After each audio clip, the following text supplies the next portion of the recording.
कोरोनाची सावट पाहता महाराष्ट्र सरकारने सर्व मंदिरे बंद करण्याचा निर्णय घेतला होता। यातच सर्व मंदिर दर्शनाला बंदी घालण्यात आली होती। मात्र तरी सुद्धा देवाची अपार आस्था असताना भाविकांनी मंदिर बाहेरच दुरून मनोमनी दर्शन घेत होते। मात्र आता अमरावती जिल्ह्यात कोरोनाचा वाढता आकडा आता कमी झाल्याने शासनाने पुन्हा मंदिर खुले करण्याचे आदेश दिल्याने सर्व भाविकांना दिलासा मिळाला आहे। शासनाच्या आदेशाचे सर्व मंदिर ट्रस्टीसह भाविकांनी स्वागत केले आहे।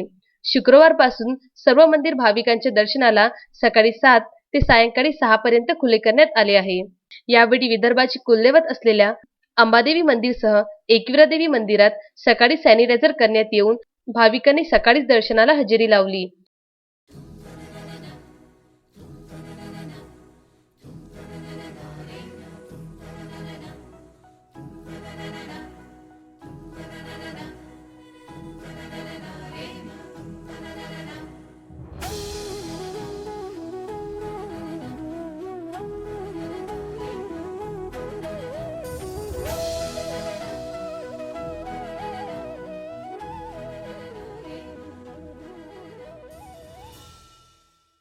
यात वयोवृद्धापासून तर युवा भाविकांनी दर्शन घेण्यास सुरुवात केली।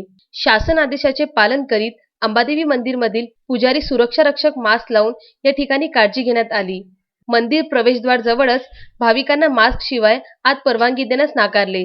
तसेच सामाजिक अंतरामध्ये भाविकांना दर्शनाला आत परवानगी देण्यात आली आहे। याबाबत अंबादेवी मंदिरातील पुजारी योगेश जोशी यांनी विदर्भ न्यूजकडे आपली प्रतिक्रिया व्यक्त केली। नमस्कार, मी योगेश जोशी, पुजारी श्री अंबादेवी संस्थान अमरावती। आजपासून मंदिर उघडण्याला परवानगी मिळालेली आहे। सकाळी 7 वाजल्यापासून तर सायंकाळी 6 वाजेपर्यंत मंदिर भक्तांच्या दर्शनासाठी खुले करण्यात आलेले आहे। यामध्ये सकाळी 11:30 ते 12 सॅनिटायझरसाठी अर्धा तास मंदिर बंद राहील।